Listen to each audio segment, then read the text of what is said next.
Bom dia, gente. Hoje a gente vai falar sobre termoquímica. O módulo de vocês desse bimestre ele veio bem curtinho, né? É um assunto muito bom que a gente vai trabalhar. Então, eu quero que você esteja abrindo aí o livro de vocês na página 3, certo? Na página 3 vocês vão ter aí conceito do que é a termoquímica, o que a termoquímica vai estudar. E é importante vocês estarem fazendo a leitura dessa página aí, para a gente poder dar início, fazer algumas perguntas para vocês, tá? Eu vou ler aqui só o último parágrafo aí dessa página. O estudo da termoquímica é muito importante, uma vez que os avanços e as descobertas na área auxiliam a humanidade a prevenir e remediar problemas sérios, sobretudo os ambientais. Exatamente são os avanços, né? O que pode provocar aí com o aumento de temperatura, a variação de temperatura. Então, é muito importante nesse sentido. Página 4 do livro de vocês vão entender melhor o que vocês vão ler, tá? Vocês podem estar pausando o vídeo aí e já vai ler, ok? Então, antes que eu passe para o próximo slide, eu quero que vocês entendam o seguinte nesse. Aqui nós temos exatamente o roteiro dos assuntos que a gente vai estudar aqui nesse bimestre. Processos exotérmicos e endotérmicos, entalpia das reações químicas e a lei de Hess, certo?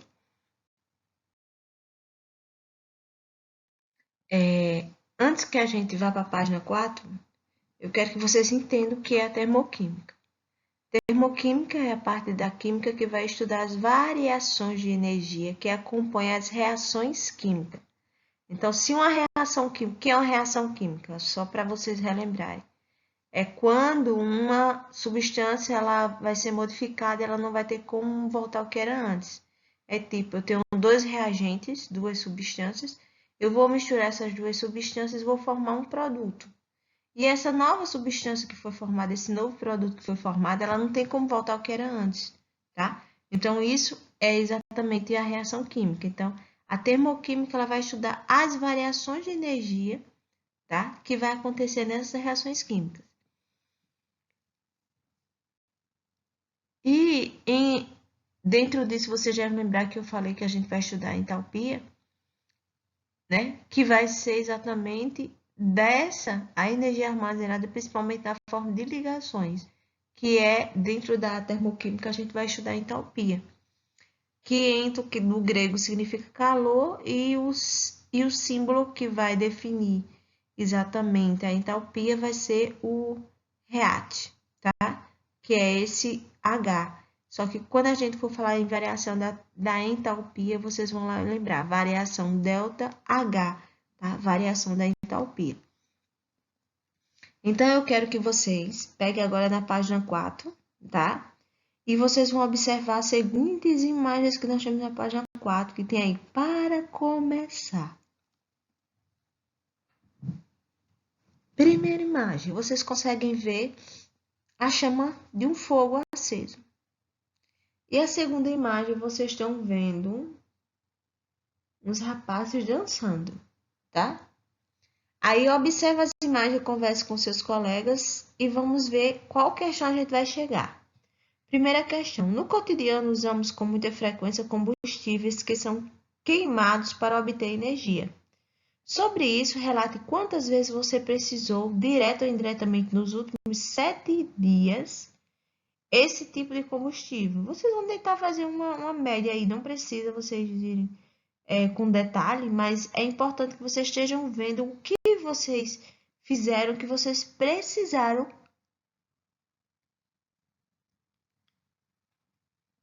disso aí, tá? Segunda questão.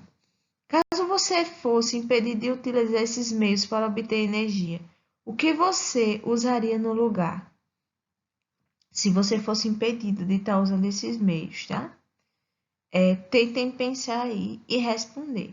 Terceira, qual é o mecanismo usado pelo caminhão para, a partir da queima do combustível, locomover-se? Então, vocês vão me dizer qual o mecanismo que o caminhão iria usar Quarta questão. Qual é o problema para o meio ambiente em relação ao uso desses combustíveis? Será que os combustíveis que os transportes utilizam, eles podem provocar algum problema ambiental? Então, vocês vejam aí e respondam, tá? E aí, em seguida, vocês têm aí o roteiro da aprendizagem, que é aquela questão que eu falei, que é exatamente o que é termoquímica, as reações de entalpia e a lei de Hess, que são exatamente todo o assunto que a gente vai estudar agora nesse bimestre. Para a gente entender a termoquímica, a gente antes tem que ver alguns conceitos importantes, tá?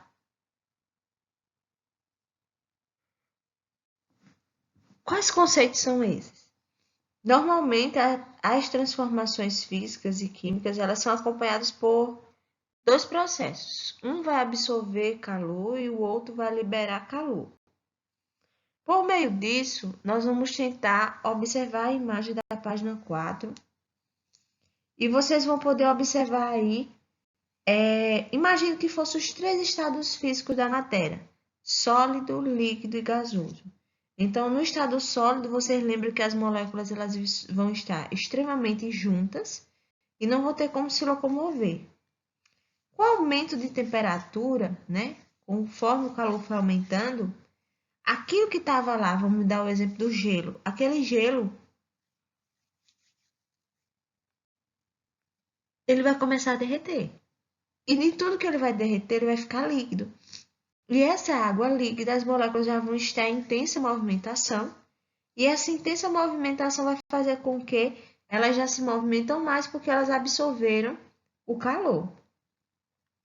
Se essa água vocês pegarem e colocarem ela no fogo e vocês deixarem por alguns minutos, ela vai começar a ferver, vai borbulhar e vai começar a evaporar. Ou seja, a água que está líquida ela vai se transformar em vapor, ou seja, no estado gasoso. Se ela vai estar no estado gasoso, ela vai exatamente fazer o quê?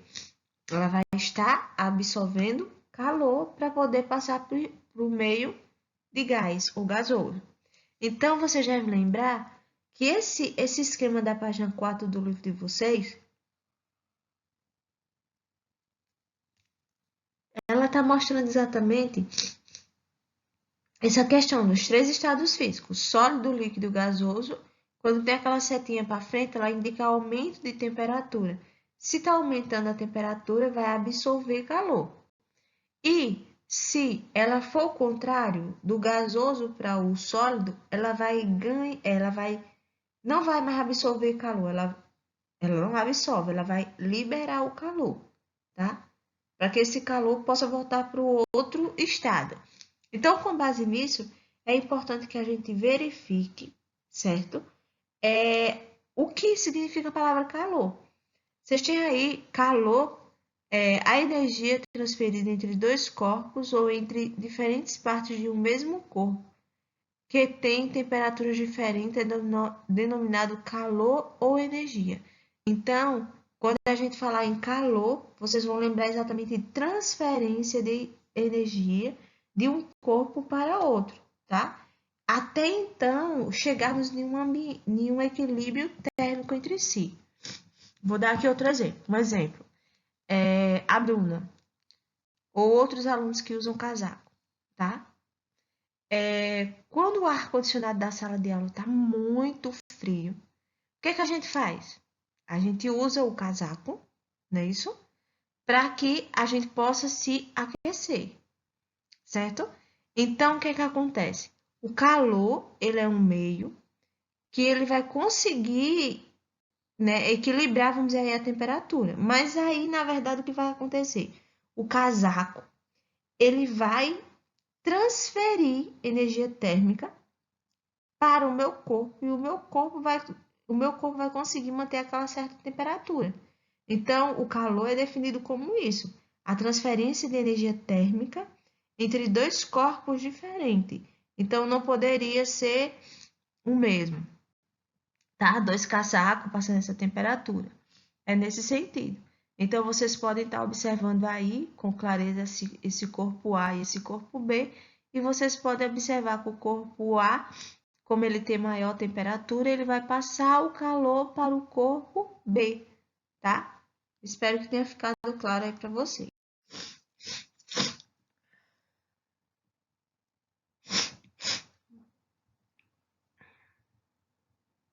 Então, olha só. A gente vai falar agora sobre caloria. Vocês estão aí na página 5 de vocês, do livro, onde tem assim, outra grandeza bastante empregada para quantificar energia é a caloria. Quantidade de energia necessária para elevar em 1 grau Celsius a temperatura de 1 grama de água. Então, a caloria é muito utilizada quando a gente vai falar sobre questão alimentar, mas aí é importante a gente lembrar também desse conteúdo, tá? Então, normalmente nós vamos ouvir falar muito dessa palavra caloria, e vocês vão ver em outras disciplinas também. E nós vamos falar também sobre uma outra coisa. Uma caloria, como vocês podem ver aí, ela é igual a 4,184 joule, tá? Então, isso aí é a relação entre as unidades de energia na termoquímica, certo? Como o joule e a caloria são unidades relativamente pequenas, comumente nós podemos usar também o quilojoule, certo? Ou a quilocaloria. Então, aí vocês têm exatamente aqui, ó, eu espero que vocês estejam prestando atenção e acompanhando o livro. 1 quilocaloria é igual a 1000 calorias.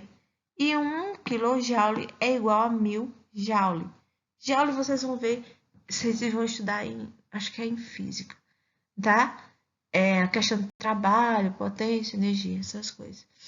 Então, aqui vocês não esqueçam, tá? Então, joule é a quantidade de energia necessária para se deslocar de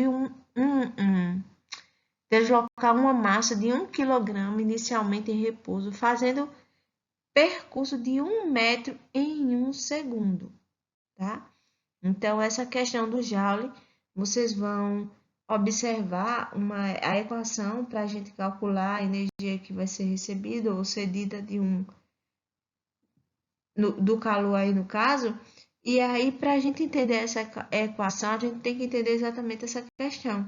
Então, se eu der em calorias, vocês vão estar transformando essas calorias em quilocalorias ou também em quilojoule, certo? Vamos lá para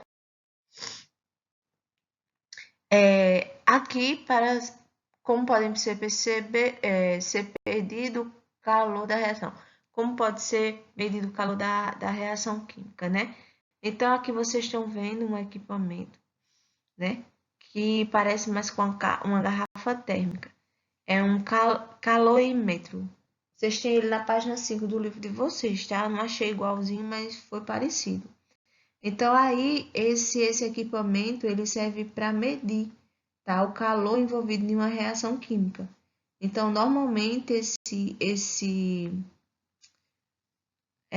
calorímetro, né? Ele é muito usado para verificar aí o calor de diversas reações químicas quando estão acontecendo, tá? Então, o que a gente observa? Que ele parece com essa garrafa térmica, como está mostrando. Para a reação de combustão, utiliza-se sempre uma bomba calorimétrica, que é o que vocês veem na figura 2, tá? E nos dois casos, o calor é transferido para uma massa de água e obtida a partir da expressão Q, que é igual a M vezes C vezes ΔT, onde esse Q ele vai consistir na quantidade de calor cedida ou recebida por um material.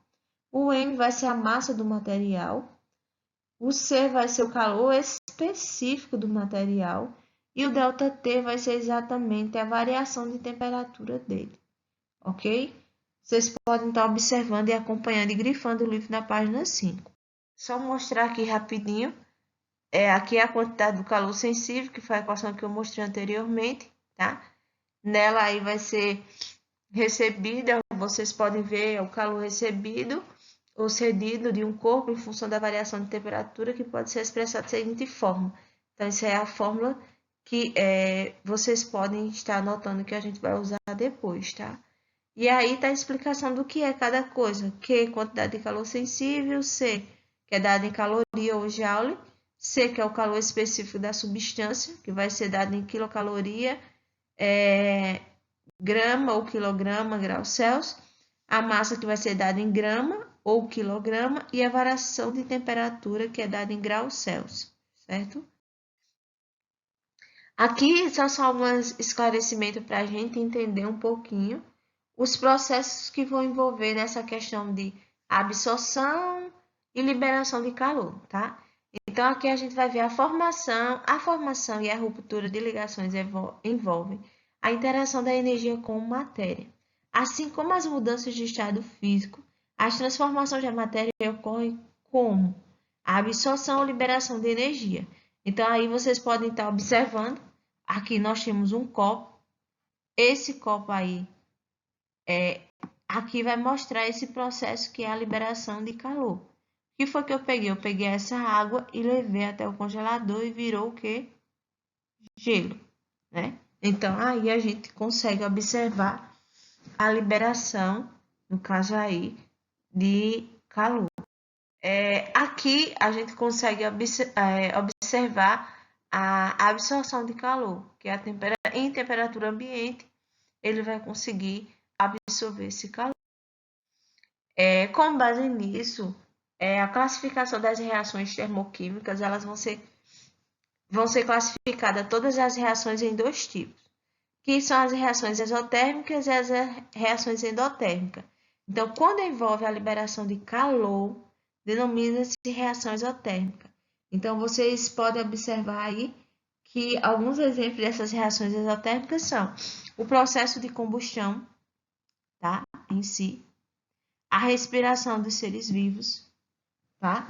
Elas vão mostrar exatamente um processo em que vai acontecer a liberação de energia, tá? Ou seja, de calor, certo?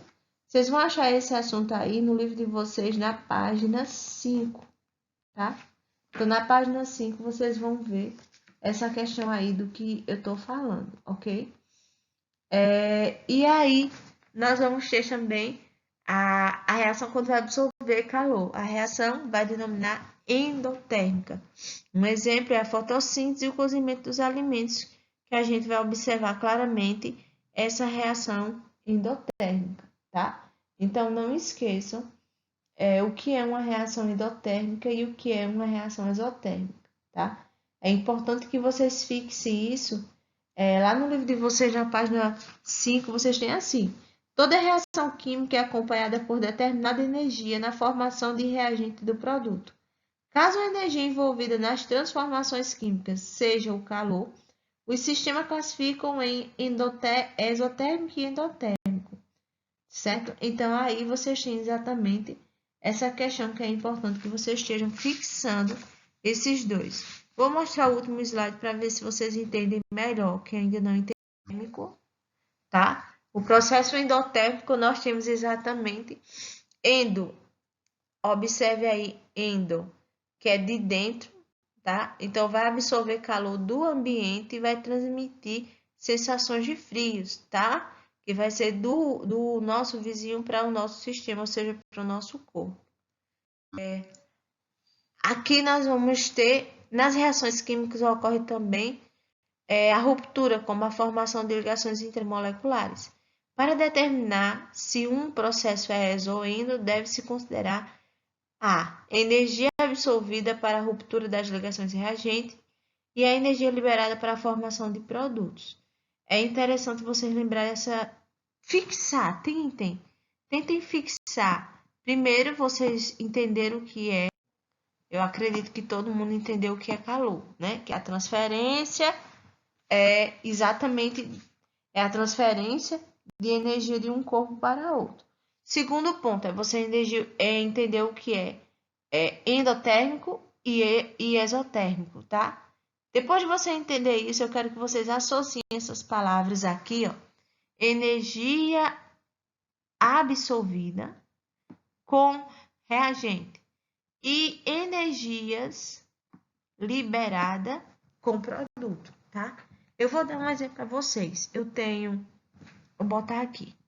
Eu tenho H2, imagine você, mais O.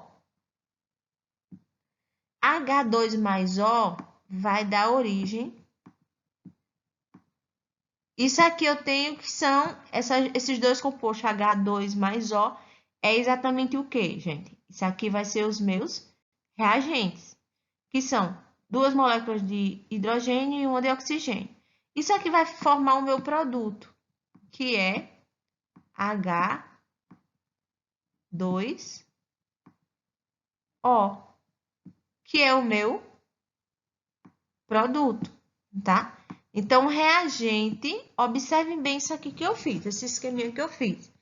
Reagente é o que vem antes dessa seta, que vão ser 2 ou mais substâncias que vão se unir para formar um produto, tá? Que é o H2O, essa substância. A mesma coisa eu poderia falar do gás carbônico e outras substâncias que tem no nosso dia a dia. Então, ela é formada por átomos, esses átomos aí, nesse caso, são os reagentes. E o que tem na frente da setinha é o meu produto, tá?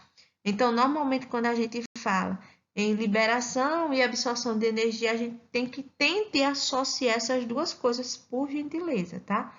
Fixe na sua cabecinha. Meu Deus, o que foi que eu fiz? Ó, aqui vocês têm exatamente,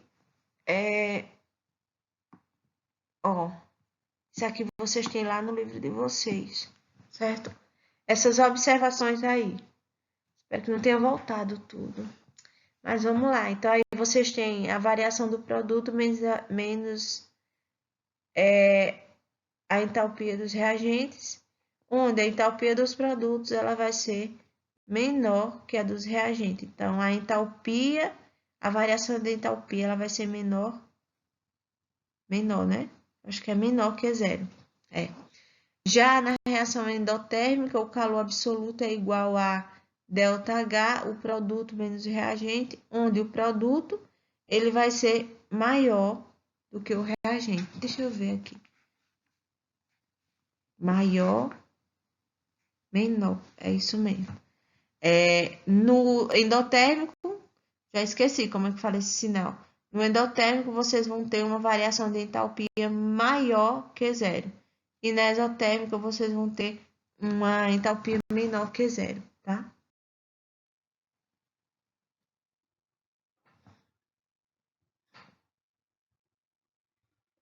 Vocês vão estar observando esse gráfico, certo? Nesse gráfico aqui, ele mostra exatamente essa reação exotérmica. E essa questão aí, que está na página, seja o livro de vocês, né? Referente à variação dessa entalpia. Então, vocês têm aí A mais B igual a C mais D, mais... Aí, vocês estão vendo o calor. Então, vocês têm o calor liberado. Isso aí é o caminho da reação, tá? Vocês podem ver lá o HR, que é o reagente, e o produto. E aqui vocês podem estar observando a variação da entalpia vai estar exatamente onde essa setinha rosa foi colocada aqui, que é mostrando exatamente a variação da entalpia, vai ser o calor liberado a partir do reagente, do produto menos o reagente. E aí é o caminho da reação para que vocês possam entender. No calor absorvido, vocês têm exatamente o calor, tá? O calor lá foi liberado, aqui ele vai ser absorvido. Então, aqui vocês podem ver isso, aqui nessa reação. Então, aqui vocês estão vendo o valor da entalpia, certo? Entre o produto e o reagente. Certo? E aqui, para finalizar, vocês têm exatamente a reação, ela pode dar dessa forma, tá? No final, ela pode dar o valor da entalpia ou ela pode pedir para você calcular a entalpia. Então, aqui nessa primeira reação é exotérmica, onde a reação exotérmica, o ΔH, é igual a menos 20,2 quilocalorias. tá? Então, isso aí indica uma reação exotérmica. Já na reação endotérmica, nós temos exatamente lá, endotérmica, vocês associam essas duas coisas, certo? Endotérmica, vocês associam a negativo, e exotérmica, vocês associam a um valor positivo, tá? Vocês podem dar uma olhadinha aí também na página 6 do livro de vocês, na página 7, que vai ter essa questão explicando. E eu gostaria que vocês observassem, na página 7 nós temos uma tabela. Nessa tabela ela mostra exatamente o combustível, né? Os produtos e o calor produzido por cada um deles, tá? Então a gente vai ver muito algumas tabelinhas com o valor de entalpia. E quando ele não der entalpia, a gente vai ter que aprender a calcular ela.